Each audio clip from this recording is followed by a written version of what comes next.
Assalamualaikum warahmatullahi wabarakatuh. Sahabat berkah yang dirahmati Allah, jumpa lagi dalam rahmat dan senantiasa dalam lindungan Allah subhanahu wa ta'ala. Amin ya rabbal alamin. Semoga kita senantiasa dalam keberkahannya dan rahmatnya. Pada kesempatan singkat kali ini, channel Sahabat Berkah akan mengulas sebuah kisah tentang setiap 1000 orang makhluk yang melewati jembatan Shiratal Mustaqim, hanya satu orang saja yang berhasil lolos sampai ke syurga. Coba marilah kita baca perlahan sambil muhasabah diri. Selepas malaikat Israfil meniup sangkakala, bentuknya seperti tanduk besar yang memekakkan telinga. Seluruh makhluk mati kecuali Israel dan beberapa malaikat yang lain. Selepas itu, Israel pun mencabut nyawa malaikat yang tinggal dan akhirnya nyawanya sendiri. Selepas semua makhluk mati, Tuhan pun berfirman, mafhumnya, kepunyaan siapakah kerajaan hari ini? Tiada siapa yang menjawab. Lalu dia sendiri menjawab dengan keagungannya, kepunyaan Allah yang Maha Esa lagi Maha Perkasa. Ini menunjukkan kebesaran dan keagungannya sebagai Tuhan yang Maha Kuasa lagi Maha Kekal hidup, tiada mati. Selepas 40 tahun malaikat Israfil alaihissalam dihidupkan, seterusnya meniup sangkakala untuk kali kedua. Lantas seluruh makhluk hidup semula di atas bumi putih berupa padang mahsyar, umpama padang Arafah yang rata tidak berbukit atau bulat seperti bumi. Sekalian manusia hidup melalui benih anak Adam yang disebut ajbuz zambi yang berada di hujung tulang belakang mereka. Hiduplah manusia umpama anak pokok yang kembang membesar dari biji benih. Semua manusia dan jin dibangkitkan dalam keadaan telanjang dan hina. Mereka tidak rasa malu karena pada ketika itu hati mereka sangat takut dan bimbang tentang nasib dan masa depan yang akan mereka hadapi kelak. Lalu datanglah api yang berterbangan dengan bunyi seperti guruh yang menghalau manusia. Jin dan binatang ke depan penghimpunan besar. Bergelaklah mereka menggunakan tunggangan bagi yang banyak amal, berjalan kaki bagi yang kurang amalan, dan berjalan dengan muka bagi yang banyak dosa. Ketika itu, ibu akan lupakan anak, suami akan lupakan istri. Setiap manusia sibuk memikirkan nasib mereka. Setelah semua makhluk dikumpulkan, matahari dan bulan dihapuskan cahayanya. Lalu mereka tinggal dalam kegelapan tanpa cahaya, berlakulah huru-hara yang amat dahsyat.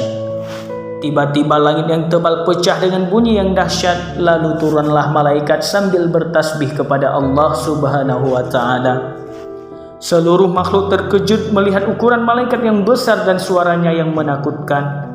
Kemudian matahari muncul semula dengan kepanasan yang berganda, hingga dirasakan seakan-akan matahari berada sejengkal dari atas kepala mereka. Ulama berkata jika matahari naik di bumi seperti keadaannya naik di hari kiamat, niscaya seluruh bumi terbakar, bukit-bukit hancur dan sungai menjadi kering. Lalu mereka merasakan kepanasan dan bermandikan peluh sehingga peluh mereka menjadi lautan. Timbul atau tenggelam mereka bergantung pada amalan masing-masing. Keadaan mereka berlanjutan sehingga 1000 tahun. Terdapat satu telagaan kepunyaan Nabi Muhammad SAW bernama Al-Kautsar yang mengandungi air yang hanya dapat diminum oleh orang mukmin saja. Orang bukan mukmin akan dihalau oleh malaikat yang menjaganya. Jika diminum airnya tidak akan haus selama-lamanya. Kolam ini berbentuk segi empat, tepat sebesar 1 bulan perjalanan. Bau air kolam ini lebih harum dari kasturi, warnanya lebih putih dari susu, dan rasanya lebih sejuk dari embun. Ia mempunyai saluran yang mengalir dari syurga. Semua makhluk berada di bawah cahaya matahari yang terik kecuali 7 golongan yang mendapat teduhan dari arasy. Mereka ialah pemimpin yang adil, orang muda yang taat kepada perintah Allah, lelaki yang terikat hatinya dengan masjid, 2 orang yang bertemu karena Allah dan berpisah karena Allah, lelaki yang diajak oleh wanita berzina tetapi dia menolak dengan berkata, aku takut pada Allah, lelaki yang bersedekah dengan bersembunyi atau tidak diketahui orang ramai. Yang terakhir, lelaki yang suka bersendirian mengingat Allah lalu mengalir air matanya karena takutkan Allah. Oleh karena itu, tersangat lama menunggu di padang mahsyar, semua manusia tidak tahu berbuat apa melainkan mereka yang beriman. Kemudian mereka terdengar suara, "Pergilah berjumpa dengan para nabi." Maka mereka pun pergi mencari para nabi. Pertama sekali kumpulan manusia ini berjumpa dengan Nabi Adam, tetapi usaha mereka gagal karena Nabi Adam alaihissalam menyatakan beliau juga ada melakukan kesalahan dengan Allah subhanahu wa ta'ala. Maka kumpulan besar itu kemudian berjumpa Nabi Nuh alaihissalam, Nabi Ibrahim alaihissalam, Nabi Musa alaihissalam, Nabi Isa alaihissalam. Semuanya memberikan sebab seperti Nabi Adam alaihissalam dan akhirnya mereka berjumpa dengan Rasulullah sallallahu alaihi wasallam. Jarak masa antara suatu nabi dengan yang lain adalah 1000 tahun perjalanan. Lalu berdoalah baginda Nabi Muhammad sallallahu alaihi wasallam kehadiran Allah Subhanahu wa taala. Lalu diperkenankan doa baginda. Selepas itu terdengar bunyi pukulan gendang yang kuat hingga menakutkan hati semua makhluk mereka. Karena sangka azab akan turun, lalu terbelah langit, turunlah arasy Allah yang dipikul oleh 8 malaikat yang sangat besar. Besarnya sejarak perjalanan 20.000 tahun sambil bertasbih dengan suara yang amat kuat sehingga arasy itu tiba di bumi. Arasy ialah jisim nurani yang amat besar berbentuk kubah bumbung bulat yang mempunyai 4 batang tiang yang senantiasa dipikul oleh malaikat yang besar dan gagah. Dalam bahasa mudah ia seumpama istana yang mempunyai 1000 bilik yang menempatkan jutaan malaikat di dalamnya. Ia dilingkungi embun menghijab cahayanya yang sangat kuat. Kursi yaitu jismi nurani yang terletak di hadapan arasy yang dipikul oleh 4 malaikat yang sangat besar. Said kursi lebih kecil daripada arasy umpama cincin di tengah padang. Dalam bahasa mudah ialah umpama singgasana yang terletak di hadapan istana. Seluruh makhluk pun menundukkan kepala karena takut. Lalu dimulailah timbangan amal.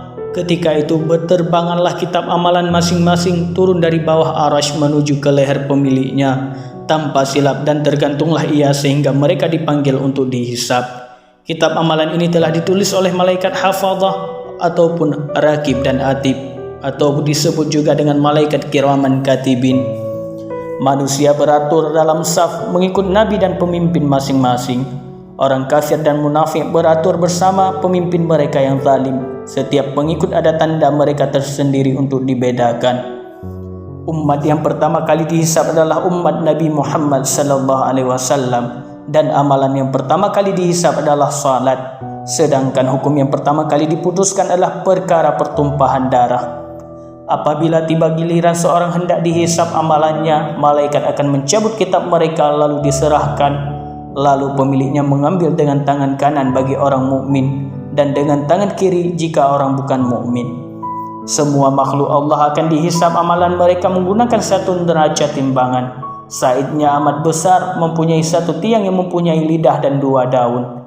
Daun yang bercahaya untuk menimbangkan pahala dan yang gelap untuk menimbang dosa. Acara ini disaksikan oleh Nabi Muhammad sallallahu alaihi wasallam dan para imam 4 mazhab untuk menyaksikan pengikut masing-masing dihisab. Perkara pertama yang diminta ialah Islam. Jika dia bukan Islam maka seluruh amalan baiknya tidak ditimbang, bahkan amalan buruk tetap akan ditimbang. Yang kedua, ketika dihisab mulut manusia akan dipateri, tangan akan berkata-kata, kaki akan menjadi saksi, tiada dolah dalih dan hujan tipuan. Semua akan diadili oleh Allah Ta'ala dengan maha bijaksana. Setelah amalan ditimbang, mahkamah mahsyar dibuka kepada orang ramai untuk menuntut hak masing-masing dan makhluk yang sedang bicara sehingga seluruh makhluk berpuas hati dan dibenarkannya menyeberangi titian sirat. Syafaat Nabi Muhammad di akhirat meringankan penderitaan makhluk di padang mahsyar dengan mempercepatkan hisab, memasukkan manusia ke dalam syurga tanpa hisab, mengeluarkan manusia yang mempunyai iman sebesar darah dari neraka. Semua syafaat ini tertakluk kepada izin Allah Subhanahu wa taala. Para nabi dan rasul serta golongan khawas juga diberikan izin oleh Allah Ta'ala untuk memberikan syafaat kepada para pengikut mereka. Mereka ini berjumlah 70.000. Setiap seorang dari mereka akan mensyafaatkan 70.000 orang yang lain. Setelah berhasil dihisab, manusia akan mula berjalan menuju syurga melintasi jembatan Sirat. Siratal Mustaqim ialah jembatan yang terbentang di bawahnya neraka. Lebar jembatan ini adalah seperti sehelai rambut yang dibelah 7 dan ia lebih tajam dari mata pedang. Bagi orang-orang mukmin ia akan dilebarkan dan dimudahkan menyeberanginya. Fudail bin Iyad berkata, perjalanan di Sirat memakan masa 15.000 tahun, 5.000 tahun menaik, 5.000 tahun mendatar, dan 5.000 tahun menurun. Ada makhluk yang melintasinya seperti kilat, seperti angin, menunggang binatang korban dan berjalan kaki. Ada yang tidak dapat melepasinya disebabkan api neraka senantiasa menarik kaki mereka, lalu mereka jatuh ke dalamnya. Para malaikat berdiri di kanan dan kiri Siratal Mustaqim mengawasi setiap makhluk yang lalu. Setiap 1.000 orang yang meniti Siratul Mustaqim, hanya seorang saja yang berhasil melaluinya. 990 orang akan terjatuh ke dalam neraka. Rujukan Kitab Aqidatun Najin karangan Syekh Zainal Abidin Muhammad Al-Fatani, Pustaka Nasional Singapura 2004. Jika sekiranya kalian ingin mengumpul saham akhirat, sampaikanlah ilmu ini kepada sahabat-sahabat yang lain. Sebagaimana sabda Rasulullah, sampaikanlah pesanku walaupun 1 ayat. Sesungguhnya apabila matinya seorang anak Adam itu, hanya 3 perkara yang akan dibawanya bersama. Yang pertama, sedekah ataupun amal jariahnya. Yang kedua, doa anak-anak yang saleh. Yang ketiga, ilmu yang bermanfaat yang disampaikan kepada orang lain. La ilaha illallah Muhammadar Rasulullah. Kiamat menurut agama Islam ditandai dengan beberapa petanda. Yang pertama, kemunculan Imam Mahdi. Yang kedua, kemunculan Dajjal. Yang ketiga, turunnya Nabi Isa alaihissalam. Yang keempat, kemunculan Ya'juj dan Ma'juj. Yang kelima, terbitnya matahari dari barat ke timur. Yang ketujuh, pintu pengampunan akan ditutup. Yang kedelapan, dabbah al-ard akan keluar dari tanah dan akan menandai muslim yang sebenar-benarnya. Kabut selama 40 hari akan mematikan semua orang beriman sejati, sehingga mereka tidak perlu mengalami tanda-tanda kiamat lainnya. Sebuah kebakaran besar akan menyebabkan kerusakan, pemusnahan dan runtuhnya Ka'bah. Tulisan dalam Al-Quran akan lenyap. Sangkakala akan ditiup pertama kalinya membuat semua makhluk hidup merasa bimbang dan ketakutan. Tiupan sangkakala yang kedua kalinya akan membuat semua makhluk hidup mati. Yang ketiga yang membuat setiap makhluk hidup bangkit kembali. Nabi Muhammad bersabda, barang siapa yang mengingatkan ini kepada orang lain, akan kubuatkan tempat di syurga baginya pada hari penghakiman kelak. Allah Subhanahu wa Ta'ala berfirman, jika engkau lebih mengejar duniawi daripada mengejar dekat denganku, maka aku berikan, tapi aku akan menjauhkan kalian dari syurgaku. Sekian sahabat berkah yang dirahmati Allah. Wassalamualaikum warahmatullahi wabarakatuh.